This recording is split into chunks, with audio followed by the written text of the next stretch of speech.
barricaded up in the desert. They were kicked out of desert. This would be around at least after the years 6 to 8. And they went to seek refuge in Tajikistan. Edessa is where the Jews were, and Heraclius throws them out, and they go and seek refuge down here in Tajikistan. So this would be during the reign of probably Hanzala, and then after Hanzala, this Hormuz VI was also ruling the area around that time. And it says that Serbia says that they didn't manage to establish any kind of union, or they didn't manage to persuade the people of Tajikistan to fight for them to go back to take control of Jerusalem again. They were not successful until, according to Sebios, there arose amongst them somebody who was very learned in the laws of Moses, an Ishmaelite, that means a Sadducee, because I haven't explained yet on this video why Sadducees and Ishmaelites are the same people, but it's to do with the conversion of the Ishmaelites of Nabatea by somebody called Alexander Yannius. He was one of the Hasmonean kings, descendant of the Maccabees. For reasons best known to himself, I suppose, some people have suggested because he wanted to have more wives. He abandoned traditional Judaism throughout the Mishnah, which I talked about before, and he started a new religion called, which we call the Sadducee religion. But he exiled all the traditional Jews from the land, the Jewish authorities, the Jewish rabbis. He kicked them out of the land, and many of them went under something called Judah ben Tabai to settle in Egypt for a while. And meanwhile, Alexander Yannius went and conquered Nabatea, and he converted all the Ishmaelites of Nabatea to his new religion, Sadducee religion. So when we talk about Sadducees, for example, Sadducees in the New Testament, they are Ishmaelites. They are followers of this religion, which was established by Alexander Yannius. So if you want to know if Ishmaelites are actually mentioned in the New Testament, they are. They're called Sadducees. And that's recorded by Josephus, and it's also part of Jewish tradition. I have a friend called Robert Ben Abrahamson, and he has done a lot of work, and he has also published a book about the Ishmaelite Sadducee religion and their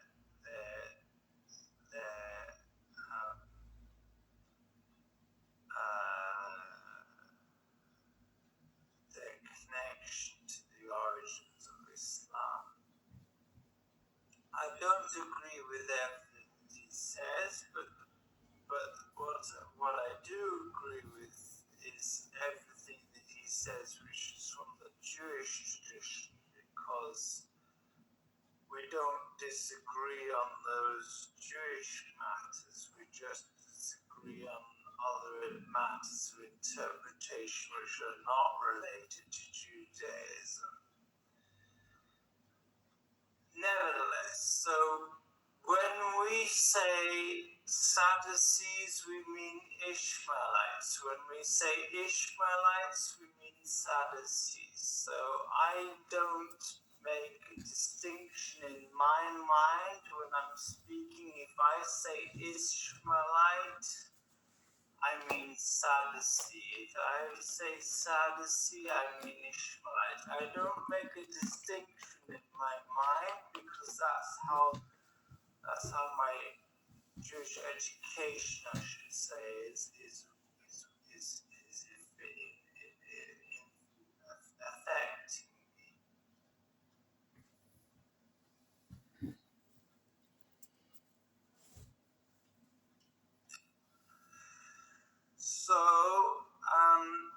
So what Sebius tells us is that there arises amongst these people in Tajikistan an Ishmaelite, i.e. Sadducee, who is very learned in the Torah, the laws of Moses. Obviously, this guy is not a pagan. He's obviously a practitioner of Judaism. Who studies the Torah? I mean, nobody studies the Torah except a private sect of Jews. So this guy was of a sect of Jews.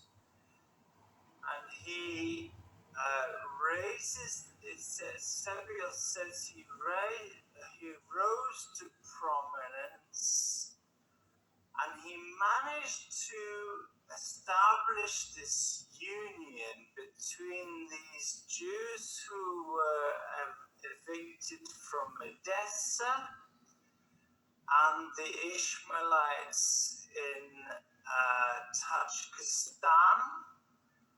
And according to Sebius, he inspires them to go on a campaign to conquer the Holy Land.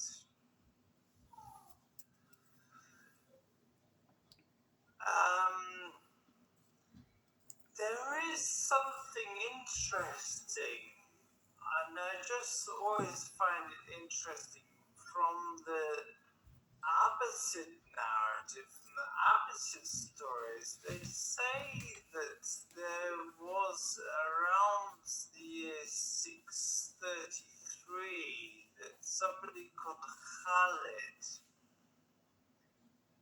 came along and tried to invade and conquered Hira, which is where Iyas ibn Kabisa was. So they finally conquered Iyas. 10 years later, they managed to finally conquer Iyas ibn Kabisa in year 633 in Hira.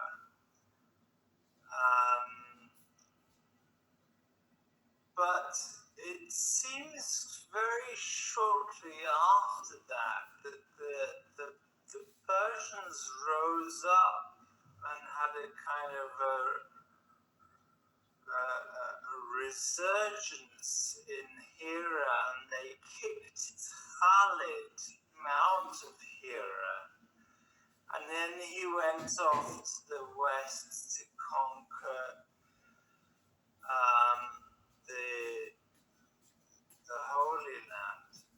So the story in the Islamic narrative is that Khalid left Persia and went to conquer the Holy Land. But the story in Sebios says that this Mahmed person who left the Tajikistan area and went to conquer the Holy Land. And then we have another reference to the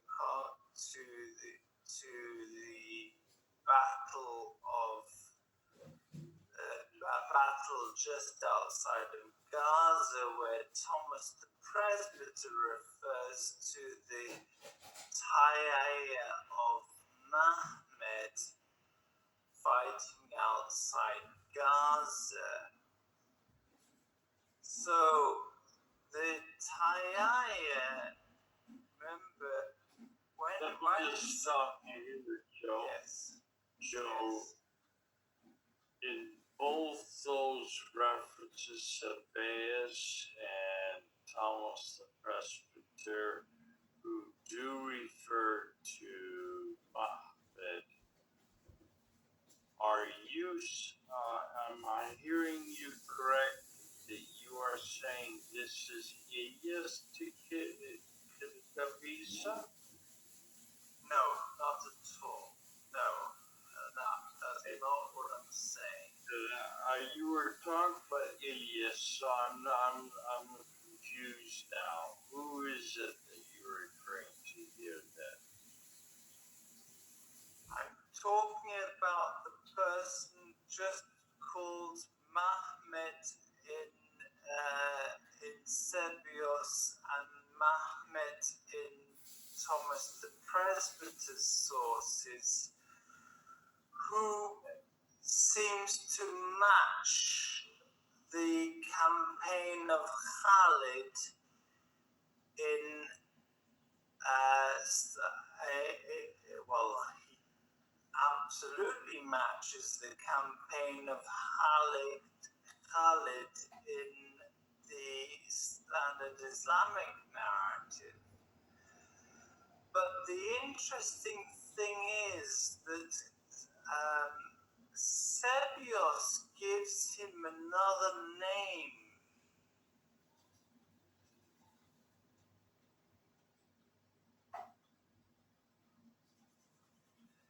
Sebios also calls him Amr,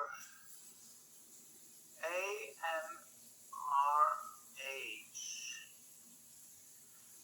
And it seems that Sebios is giving him this name because he thinks it's like a title, like a mir. So he thinks his name is Muhammad, and he's calling him an emir. But this name Amr also appears in various other sources at the same time. We have Coptic sources referring to Amr. We have Syriac sources referring to an emir. And we have Byzantine sources referring to an Ambrose. And we have also got the leader at this time. It's the year 634 now. And the leader now, according to the standard Islamic narrative, narrative is somebody called Omar. Now, very interesting about all these names. Omar, Amr are two variants of the same root word, meaning long life, longevity, or immortality in Arabic.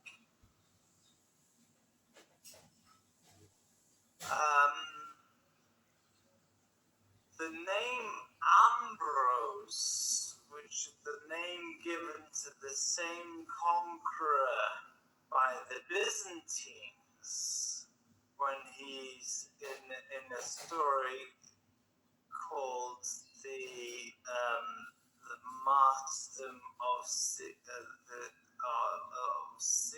martyrs of Gaza, is Ambrose, which is, you may know the word Ambrose, ambrosia. Ambrosia, the food of the gods, it's immortality. So he's also called immortal in the Byzantine sources. So we have different languages, but the same meaning. And that's very, very interesting, and I think important, because even the name Khalid is another variant in Arabic of the same meaning again. So Khalid, Amr, Omar, and Ambrose all have the same meaning in their name. And I think that's more than the coincidence. I think what we're talking about here is that there was a name which was known, and the people who are writing it down are just translating it into their own languages. So it gets translated into Greek as Ambrose. It gets translated in two different ways into Arabic, once as Khalid, once as Omar, and it probably comes from Amr, which was the original name probably for this guy, which is what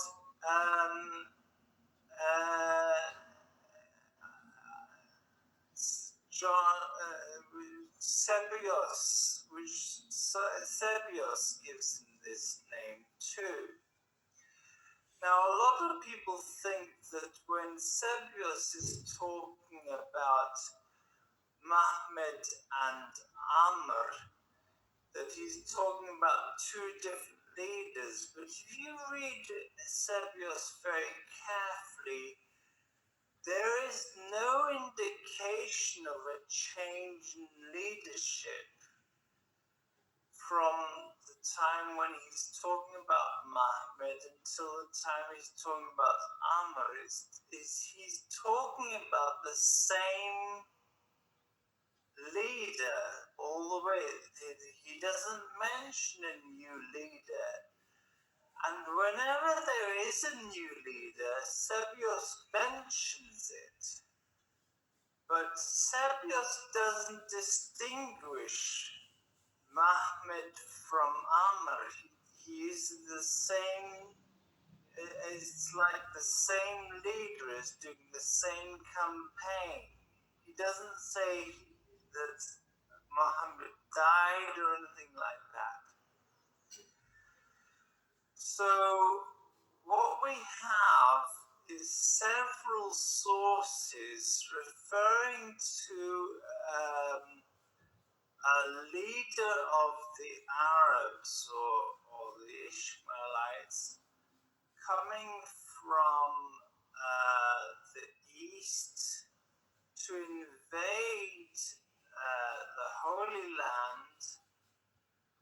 And all the names in all of the sources have the same basic meaning.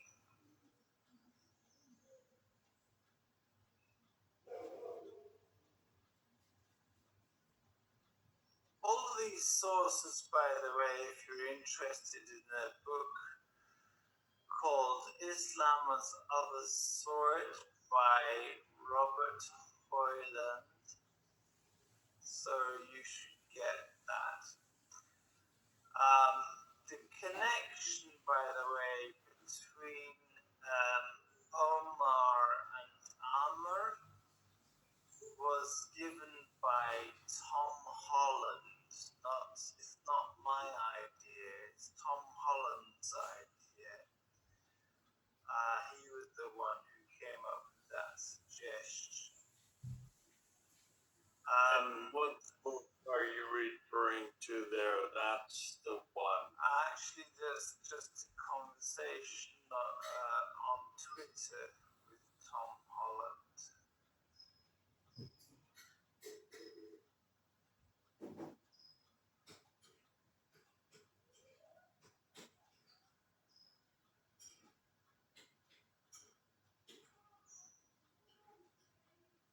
You have to go and follow my Twitter account, and you'll look at my conversations. You can see the discussion there, where I make a comment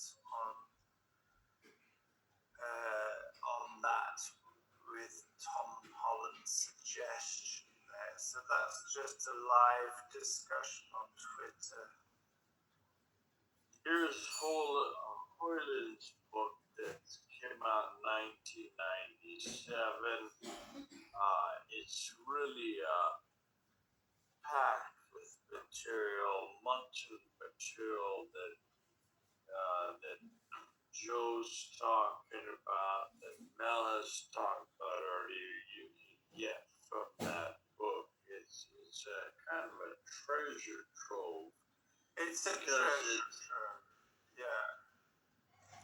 I think it should be required reading for anybody who wants to understand and follow this, because that's where all of these sources are. They're all in there. And he should get credit for that, you know. We're not the scholars who went and dug up those sources. It's Robert Hoyland who did that, and it's Tom Holland who made the connection. We're just saying over and over again that really it is Hoyland who did us all a favor, because he reads and writes 18 languages, and I've been in his office. I know him. In fact, he was going to be my second supervisor for my doctorate way back in the 1990s when I was thinking of doing it. And I remember when at that time I thought he was such a young looking guy. How did he know that many languages? And yet because of that ability, he was able to go back to all these original documents in all these languages, some of which no longer are used today, and be able to translate them into English so that we can read them, so we can have them. Now, did he come to conclusions? Not necessarily. No. He's back. He did not want to come to conclusions. We're doing that for him. And so what we're doing, and what you're doing, Joe, and what Mel and God and Odon there in France are doing is taking what he gave us. Yeah. And then this is how you then follow it through. That's our job to do that. And then, of course, the rest who are watching, that's their job to do that as well. I like to think that what we're doing is we're reading between the lines. I think it's implied, and he would probably deny this, but I mean, you can't say what we're saying and have and keep an academic seat. You're going to lose it. You're not going to have your reputation if you're in a very well established academic establishment with serious reputation to consider, and then you're going to say something like this, which is going to upset a lot of Muslims. You're going to lose your seat, and you're going to lose your reputation. So he doesn't say anything. He doesn't say what we're saying, but all the sources are there for anybody who's got a brain to put it together. You just put it together and think of it and reflect, and it's reading between the lines. There is a historical person. He lived, at least his references beginning year 634, and he doesn't seem to have much to do with Islam.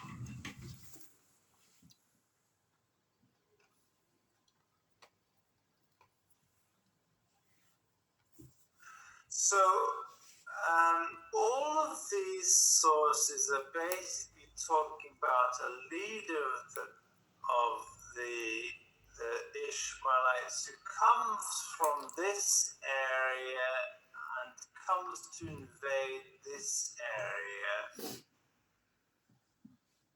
and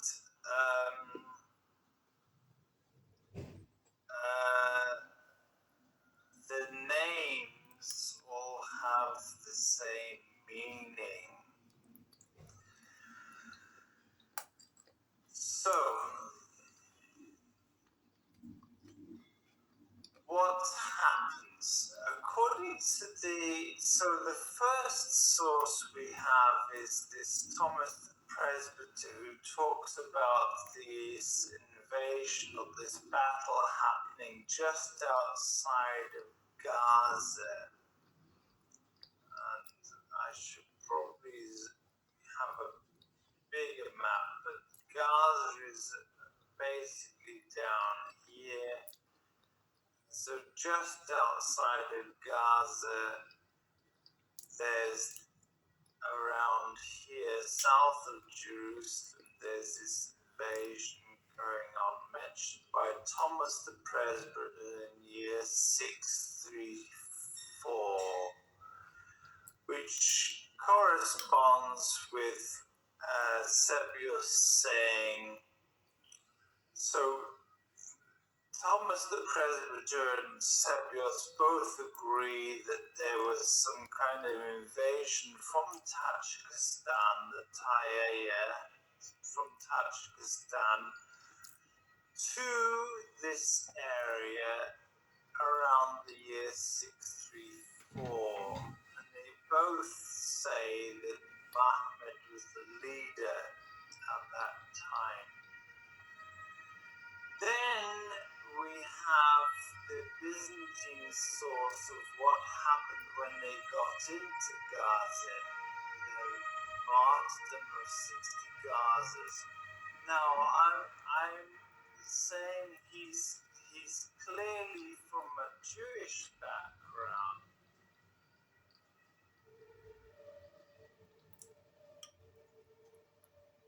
So we've also got the doctrine of Jacobi, remember, which talks about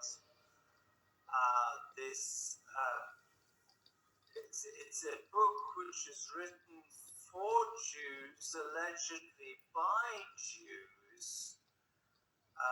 It's actually the Byzantine, it's referred to as Byzantine propaganda to encourage Jews to convert to Christianity, but it's allegedly written for Jews by Jews, and it mentions this prophet among the Arabs.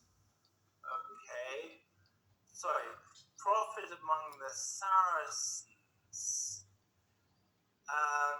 Now, for Jews, by Jews, a prophet refers to what nation?